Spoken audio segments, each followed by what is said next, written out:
Coucou à tous. Salut. Petite vidéo aujourd'hui où on va parler du diamant d'or. Et pour ça, j'ai la personne la plus objective et impartiale sur le sujet, à savoir Monsieur Dimitri Perrier, qui est donc le créateur du prix. Oui, enfin un des co-créateurs, on va dire, Voilà. du prix. Et on va vous présenter ça par année du diamant d'or. Voilà, l'idée va être un petit peu de mettre à l'épreuve la fameuse phrase du diamant d'or qui est des jeux taillés pour durer. Et la question va être, est-ce que les jeux sont vraiment restés dans le temps? Donc on va remonter aux premières années qui sont donc 2015-2016. C'est ça. On va commencer avec cette année-là. Voilà, parce qu'on avait commencé, c'est une année un peu hybride. On avait fait le jury au mois de décembre, sauf qu'on avait appelé ça 2015. Et après, on a passé le jury au mois de janvier. Et c'est pour ça qu'on est passé directement en 2017. Voilà. Donc c'est l'année 2015-2016, puis 2017. Donc on va vous montrer un petit peu le top 8 de cette année-là. Et on va voir effectivement quels jeux sont encore joués actuellement et quels sont complètement oubliés s'il y en a. Et surtout aussi, voir s'il y a des jeux qui ont été complètement, pas ratés, mais un petit peu passés sous le radar à ce moment-là. Oui, ça, et qui se révèlent joués depuis. Et puis qui ne sont pas retrouvés dans la sélection du top 8 à l'époque détectée par les Voilà, présélectionneurs. mais Et ça peut toujours arriver, en fait, ça on le sait très bien. Et puis voir si c'est une grande année ou pas, c'est-à-dire que sur les 8, combien il y a de jeux qu'on joue encore en fait aujourd'hui. C'est ça. Donc, on est parti? Et bien on est parti pour ce top 8 avec le 8e jeu du classement, à savoir l'excellent Grand Austria Hotel, ici présent, qui a d'ailleurs bénéficié il n'y a pas très longtemps d'un Kickstarter pour une espèce de remise un petit peu à niveau avec une extension et tout. Donc...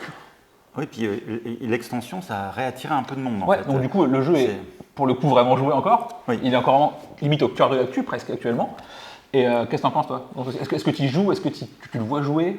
Alors, je le vois encore jouer, et notamment avec la sortie de l'extension, ça a vraiment redynamisé le truc.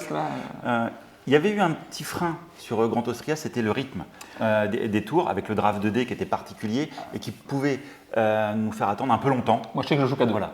Parce qu'en fait, avant de rejouer. Comment ça marche globalement, c'est vous draftez les dés 1, 2, 3, 4, 4, 3, 2, 1. Du coup, le joueur 1, il joue un coup, il attend 7 coups avant de rejouer. Ça peut être longué. Alors qu'effectivement, à 2, ça va beaucoup plus vite. Donc beaucoup de gens l'aiment énormément à 2. Moi le premier.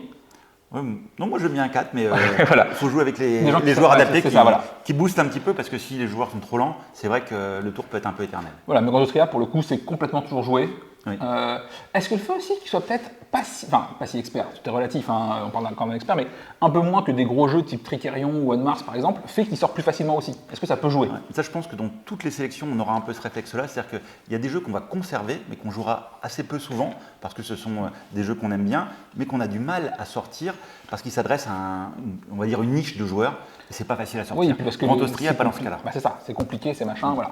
D'ailleurs, en 7e maintenant, on retrouve un petit peu son copain. Hop, j'ai un peu de bazar par ici, mais je vais le trouver. Hop là, c'est Marco Polo. Je suis dans le bon sens, ouais. Les voyages de Marco Polo. Donc ça, c'est assez chouette. Moi, j'aime bien. Dès qu'il y a des dés, généralement, je suis assez client. Je trouve qu'il est vraiment joué encore. Alors, pareil, même condition qu'un peu Grand Austria, à savoir, c'est pas le plus compliqué de la sélection. C'est ça. Et alors, du coup, il ressort facilement. C'est peut-être pas non plus celui qui est le plus équilibré, entre autres, parce qu'il y a des pouvoirs qui sont plus ou moins forts, mais c'est plaisant à jouer. Et il y a des choses assez déstabilisantes, c'est-à-dire qu'on va choisir des valeurs de dés pour faire des actions, et il y a un des personnages qui n'a plus cette contrainte-là. Donc c'est une asymétrie qui des fois est assez poussée et qui est plutôt plaisante. Voilà, à noter qu'il y avait eu une petite polémique à l'époque pour un des auteurs, sur ses propos un petit peu racistes, machin et tout, et du coup ils avaient un peu supprimé tout le jeu du catalogue, donc ce qui fait qu'on l'a moins vu pendant un temps, mais pour ceux qui l'ont, je pense qu'il sort régulièrement, et parce qu'il est agréable à jouer, ça tient en 1 heure, 1 heure et demie, voilà, c'est l'espèce d'expert light, familial plus, moins, on ne sait pas trop comment appeler ça en vrai, non, mais c'est l'expert light je pense. C'est-à-dire que quand on voit un peu je dirais l'éventail des jeux en termes de complexité dans le diamant, c'est plutôt sur des jeux les plus simples. C'est ça. On a eu plus simple encore que Marco Polo, mais des fois c'était un peu limite. Là, on est quand même dans du jeu expert, mais on n'est pas vers des One Mars ou des The Gallerist qu'on va voir plus tard. Du coup, en 6e position, on a un jeu qui est légèrement plus tendu, mais c'est une personne que j'aime beaucoup, c'est le aussi bien qu'il est moche Food Chain Magnet. Donc c'est un jeu de chez Splotter. Donc qui dit Splotter dit jeu à un tarif complètement monstrueux et moche. C'est un peu la règle. Et surtout des fois en termes d'ergonomie, ouais. Avec des petits soucis d'équilibre, notamment là. Voilà. Et puis le jeu, ils ont un petit peu ça en commun, qu'ils sont toujours assez rudes. Tu vois, moi je sais que c'est un jeu, quand je fais jouer les nouveaux joueurs, tu es obligé de les guider pendant les 3 premiers tours, parce que les milestones ils les foutent complètement au fond sinon. Mais sinon c'est un chouette jeu. il y a plein de trucs étalés sur la table, Ouais, et c'est pour s'y ça. retrouver, c'est Ouais, il y en un a peu le partout, bordel. c'est hein, l'enfer. Mais je l'aime bien, tu vois, j'ai une affection pour celui-là. Peut-être parce qu'effectivement, j'ai joué des gens qui savent y jouer. Oui. Mais clairement, en termes de difficulté, pour le coup, quand on compare ça à Grosse Tria et Marco Polo, t'as vraiment c'est un petit peu un gouffre. Mais, Et puis c'est à la fois plus difficile et avec une ergonomie qui est moins bien finie. ouais, ce qui fait que Donc, ça rend encore plus je pense compliqué que ça rend encore l'apprentissage. plus complexe. Voilà. Après, le jeu est encore joué. Le plus dur étant de le trouver. Enfin, pardon, de le trouver à un tarif abordable. Après, les fans de Splotter, je pense qu'ils jouent toujours leur jeu C'est ça. quasiment. Oui, c'est ça. Enfin, De toute façon, c'est des jeux où quand tu les prends, si tu comptes en faire qu'une seule, il ne faut pas l'acheter. C'est des jeux qu'il faut sortir 5, 6, 7 fois pour vraiment les apprécier. Et donc voilà, donc Food Chain, c'est très cool. En plus, du coup, on gère des gérants de fast-food, ce qui est assez rigolo comme thème. Et ça marche bien, hein, mais c'est cher. C'est cher, donc il faut le trouver. Donc il est joué. il faut trouver les joueurs après qui jouent. C'est ça. Et après, tu veux l'extension, c'est encore une autre galère. L'extension vaut genre 100 balles dans les réseaux underground de l'enfer. Non, vraiment, c'est. Voilà. Donc Food Chain, oui, c'est très bien, c'est très expert. Et pour le coup, c'est moins joué que Contestria, machin, mais il est toujours dans l'actu parce que c'est. Je dirais que ça a toujours été moins joué parce que dès le début, c'était clivant. Bah, c'est ça, il Même faut des gens. Même au diamant, il y a des gens qui adoraient et des gens qui détestaient en fait. Ah bah parce qu'en plus, tu peux te retrouver au bout de 3 tours à faire plus rien et avoir les gens jouer pendant que toi, tu t'amuses pas du tout. Hein. Et sur 4 heures, c'est long de pas s'amuser 3 heures. Voilà. Donc, maintenant, on est au 5e. Le 5e, c'est. Non, je ne ferai pas la blague parce que j'ai envie, mais c'est Nippon. Nippon de What's Your Game, ici présent. Lui, pour le coup, il a complètement disparu. Comme What's Your Game, on peut dire? Non, c'est méchant, c'est pas gentil, pas dire ça. Non, mais enfin, après, c'est un jeu intermédiaire et c'est pas toujours facile parce que c'est peut-être les jeux les plus nombreux dans les jeux experts en fait. Oui, t'es pas Et sûr. donc, de ils sont comment vite faire. remplacés. Moi, j'aime beaucoup Nippon, mais c'est pareil. J'ai pas eu le réflexe de le sortir depuis longtemps. Ouais, et c'est pourtant, c'est pas parce que je dirais, je l'aime moins qu'un autre, c'est parce que des fois, j'y pense pas. Ouais, c'est simplement. ça. Non, mais- Je ne vais pas dire qu'il est oubliable, mais il est parmi X, malheureusement. Il ne détache pas forcément mais du par lot. contre, c'est toujours avec plaisir que si on m'en propose, que je vais en faire une partie. Ok, ouais. Donc, ça reste comme un jeu. On appelle ça une Sympa. fameuse note 3 étoiles dans mon classement personnel. C'est ceux que tu dis oui qu'on te propose parce que le jeu est cool, Oui. mais auquel tu ne penses pas spontanément. Et voilà. Moi, Nippon, j'avoue que j'ai dû en faire une à l'époque, et depuis, je ne l'ai pas ressorti, et dans mon groupe de joueurs, personne ne le propose. Déjà parce qu'ils ne l'ont peut-être pas, pour Oui, commencer. ça. Mais je pense qu'il a été aussi moins diffusé que Oui, d'autres. ça, c'était Gigamic à l'époque qui faisait ça, je crois, et What's Your Game. Donc voilà, clairement, Nippon, parmi la sélection et ce qu'on va voir, c'est quand même de loin celui qui est le moins visible actuellement. Ouais, sur cette année-là, Ouais. je pense que c'est celui qui a été le moins ressorti, on va dire. C'est ça. Ensuite, notre ami 4e, qui est peut-être un de mes jeux préférés. Il y a de la magie dans l'air. Eh ouais, Tricarion. Donc Tricarion, on est pour moi, ça c'est à titre très personnel, devant un classique vu qu'il sort tout le temps à la maison. Ça marche bien. J'ai acheté une boîte vide 40 balles pour la Deluxe, autant dire que vraiment c'est trop cher pour une boîte vide d'ailleurs. Je tiens à le signaler. Surtout vu la qualité des extensions. Il y en a plus. Non, il est bien. L'Académie est très bien. Le reste est largement dispensable. Donc voilà, donc Tricarion pour le coup, c'est un jeu qui depuis 2015-2016 ressort régulièrement. En plus, il a eu une VF il y a quoi, il y a 1 an ou 2 à peu près, Ouais, je pense. par Super Puis Meeple. avec sa boîte de luxe aussi. C'est ça, voilà, ouais. qui a relancé un Kickstarter, machin et tout. Donc, Mindclash est assez fort pour faire revivre ces jeux dans le temps.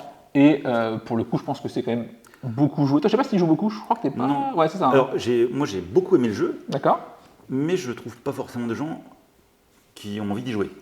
Il faut qu'on joue ensemble. J'y joue Non, tout le mais temps, moi. J'y joue c'est- toutes les semaines à peu près. Ouais, Et, peut-être pas tous les mois. et c'est un jeu qui demande des parties un peu régulières parce qu'il y a des enchaînements et autres. Et donc, c'est ça qui est pas facile. C'est pas facile de jouer avec soit des joueurs qui jouent trop souvent, soit des joueurs qui n'ont jamais joué. Bah, parce que ça peut être globalement, très long. j'ai fait jouer le jeu il y a une semaine à des nouveaux joueurs qui avaient joué 2-3 parties. Et globalement, je fais genre 226 et ils font 130 et 58. Ouais. Et vraiment, on jouait pas au même jeu. Ah non. Mais parce que j'ai 30 parties du jeu, quoi. Donc à un moment donné, C'est ça un compte. gros jeu d'enchaînement. Et puis, il y a une vraie complexité. De base, il y a une extension qui est quasiment tout de suite à intégrer Laquelle la tu vallée. parles, toi L'Académie Non, la vallée. Ah oui, parce que- pour moi, c'est même pas une extension, Oui. c'est le jeu de base, quoi. Donc, oui. Mais ça c'est une extension Officielle, c'est défini oui, comme une officiellement, extension. c'est Et donc c'est indispensable pour jouer dès le début. Et c'est vraiment un jeu bien thématisé, plaisant, mais qui est très technique. Et donc oui. et qui est long. Oui, quand les gens connaissent pas forcément ce qu'ils font, ça peut être très long. Et après, moi, je trouve que c'est un jeu, genre, autant j'aime bien tout ce qui est généralement clean et épuré, autant Tricarion, ça dégueule dans tous les sens. Il y en a partout. T'as des points de règle, ils ont pas de sens. Et puis il y a des livrets sur lesquels T'as des faut aller livrets chercher d'aide, des- c'est un enfer. c'est- Et vraiment, genre, on est très loin de ce que j'aime en termes d'épuration. Tu sais, moi qui suis assez fan de Brass, j'aime bien quand c'est très carré. Bah là, n'en jeter plus, tu vois. Mais je sais pas, peut-être le thème, effectivement, peut-être le thème et l'esthétique Ouais, le thème, qui font puis, que moi ça me parle. puis, ton côté réceptif de la magie, en fait. C'est je ça. pense que ça ajoute. Bah, un peu, donc moi vraiment je suis client de Tricarion, tu vois. Moi aussi, donc là-dessus, je suis client. Par contre, si on parle vraiment du jeu qui est ressorti régulièrement, bah, chez moi, il n'est pas ressorti régulièrement. Mais je pense qu'il a ses gros fans pour le coup, par contre, tu vois. Mais par contre, j'aime y jouer et c'est pas un jeu que je veux du tout revendre ni quoi que ce soit. Ça fait partie de ma collection. Mais pour info, lui, il a 2 boîtes vides. Je les ai vues. C'est pire que moi. Donc, non, mais j'aime beaucoup. Voilà, et je pense que ça vaut le coup pour ceux qui n'ont pas essayé de. Oui. De Et vraiment, le jeu de base suffit amplement pour un paquet de parties. C'est pas la peine d'aller chercher les extensions tranquille. Tout de suite. Voilà, vraiment tranquillou. Donc maintenant, on attaque un petit peu le top 3. Oui. Grosse boîte, mais que 3e. C'est notre ami Lacerda. Je vais peut-être spoiler un peu, mais est-ce qu'il n'est pas là tous les ans avec son jeu à chaque fois, lui? À peu près. Non. L'ami Vital. En fait, il a plus sur ses, je dirais quasiment ses plus gros jeux, paradoxalement. Oui, non. Quand il y a eu un Escape Plan, par exemple, il n'a pas figuré parce que c'est quasiment pas son ADN en fait. On l'attend sur des vraiment gros jeux. Et là, on est vraiment sur le haut de la complexité. Ah ouais, tu trouves? Dans les Diamants d'Or. Ah oui, ok, dans les Diamants d'Or, parce que moi je trouve que justement, pour un Lacerda, c'est peut-être le plus accessible. Non, mais je parle par rapport au jeu en moyenne. Et cette année-là, c'était le jeu le plus complexe. Ouais, il y a un match avec Fuchan, non? Oh. Tu trouves ça quand même plus compliqué? Ok. Ouais, peut-être dans l'enchaînement. Je pense que pour bien jouer. Dans la finale d'enchaînement, là, l'ergonomie est meilleure en fait. Donc c'est pour ça que. En même temps, s'il y a des pires que Fuchan, tu peux pas jouer au jeu. Donc ça résout le problème. Voilà. Et thématiquement, il est chouette en fait. Ah, moi j'aime beaucoup et je le sors régulièrement. D'ailleurs, il y a une vidéo sur la chaîne. Vous pouvez aller voir si jamais vous voulez un avis plus complet sur le jeu. Mais pour moi, c'était mon cadeau de Noël. Et on a dû faire genre 15 parties cette année. Donc vraiment, il sort très souvent, on l'aime beaucoup. Puis on suit des artistes, il y a des tableaux. Et nous, il y a quelqu'un qui nous a réalisé toutes les sculptures en Fimo. T'es sérieux du jeu. Ouais. Donc, putain, je suis jaloux. Et donc on le ressortait d'autant plus rien que pour jouer et tout le monde a acheté des sculptures. tu viens de me blaser de ouf sur la version. Alors qu'on parle d'un jeu quand même à 150 balles, tu vois. Mais j'étais là genre, ouais, mais non, c'est mieux toi que moi. Ok, donc voilà, donc The Gallerist, pour le coup en plus, c'est un Lacerda qui sort plutôt facilement, gros guillemets, hein, parce que c'est plus accessible. Et puis les règles sont plus faciles à mémoriser parce que les enchaînements. Elles sont cohérentes. Ouais, voilà. Par rapport à d'autres Lacerda où des fois il y a une vraie difficulté de croisement, de scoring ou autre. Quelqu'un vient de dire Lisboa dans l'oreillette, je sais pas qui c'est. Mais... Après, Kanban n'est pas évident en termes pour souvenir des règles, même s'il y a des logiques dedans. Ouais, mais t'as joué qu'à l'ancien, toi. Oui. Le nouveau est beaucoup plus clean en termes d'ergonomie. En même temps, pareil, pire c'était compliqué. Mais voilà, donc clairement, Galériste, chez moi il sort souvent, et je le vois en plus revenir sur les réseaux assez régulièrement, parce qu'effectivement les gens démarrent avec celui-là comme Lacerda. Oui, qui est un peu le. Voilà. Oui, c'est un niveau en dessous de Mars, par exemple, en termes d'enchaînement. 100%. 100%. Le numéro 2, alors là, il n'y a que la boîte de base, mais il lui faudrait son extension, parce que sinon, vraiment, il n'est pas là. C'est l'inverse.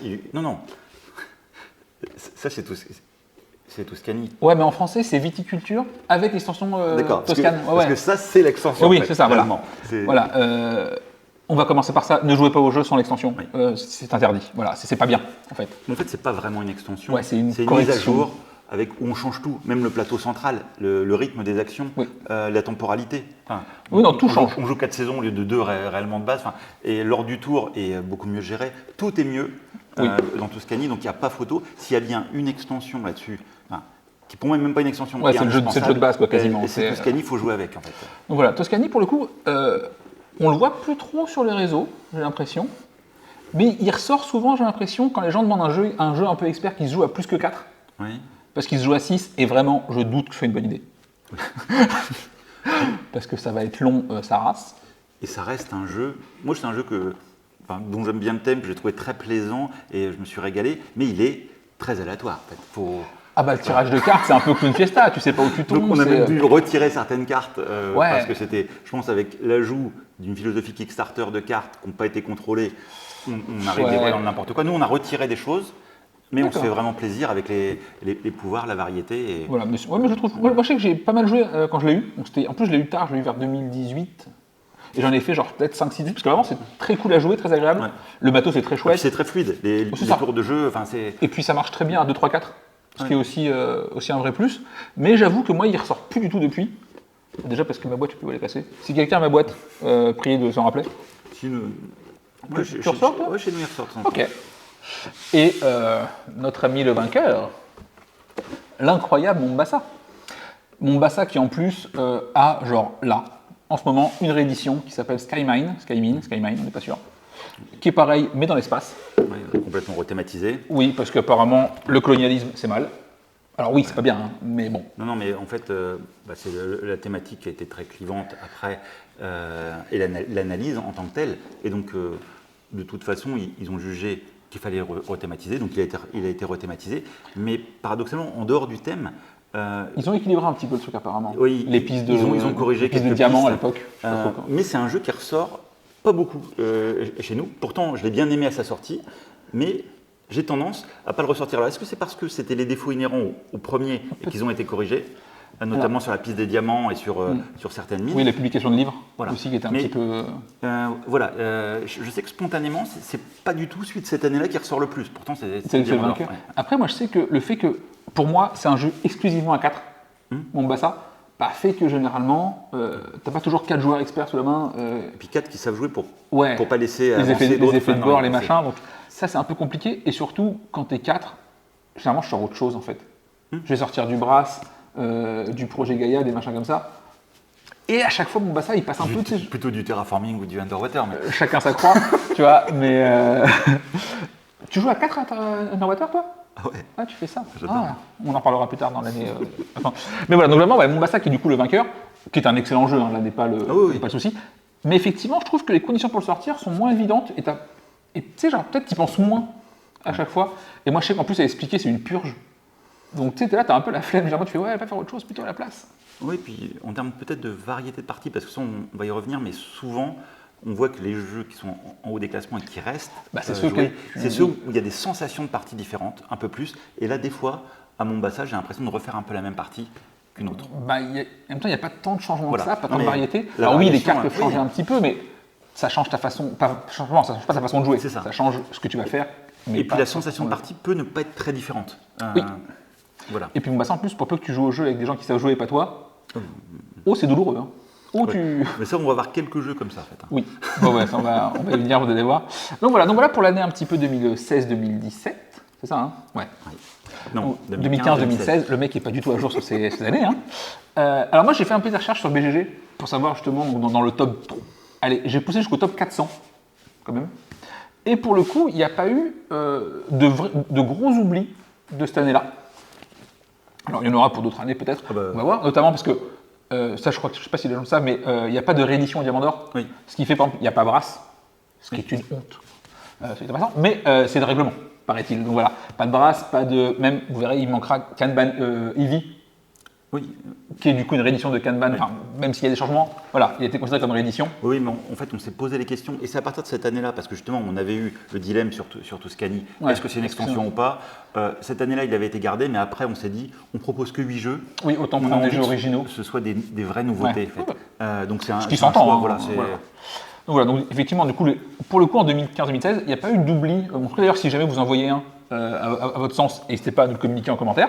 Parce que ce sera cool et puis on pourra toujours en discuter. Et puis en parler de toute façon, parce que on peut toujours rater un jeu, puis pendant une longue période, parce qu'il suffit qu'on ne l'ait pas sous les yeux à un moment donné, qu'on nous ait pas pointé du doigt, dire celui-là. Et puis des fois, c'est parce que le jeu sort en VF finalement après, que ça t'y intéresse, machin et tout. Mais voilà.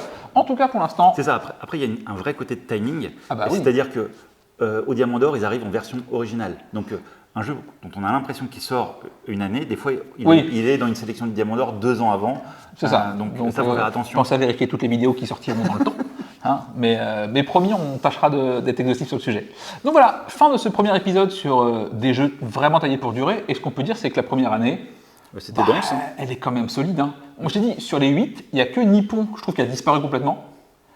Tout le reste est à minima joué. Et voire très joué pour des. Pour certains, ça reste. C'est ça, pour des tricarions, pour des galéristes. C'est vraiment devenu un peu des classiques. Des standards. On va dire des classiques de niche. C'est pas des jeux joués très souvent, mais que les gens vont garder, vont avoir envie de rejouer. Et puis on est quand même sur de l'expert-expert, donc ça sort moins facilement qu'un Skyjo, pour ne citer personne. mais voilà. Donc fin de cet épisode, j'espère que ça vous a plu, et puis on se retrouve très très vite pour la suite. Allez, à bientôt. Bye.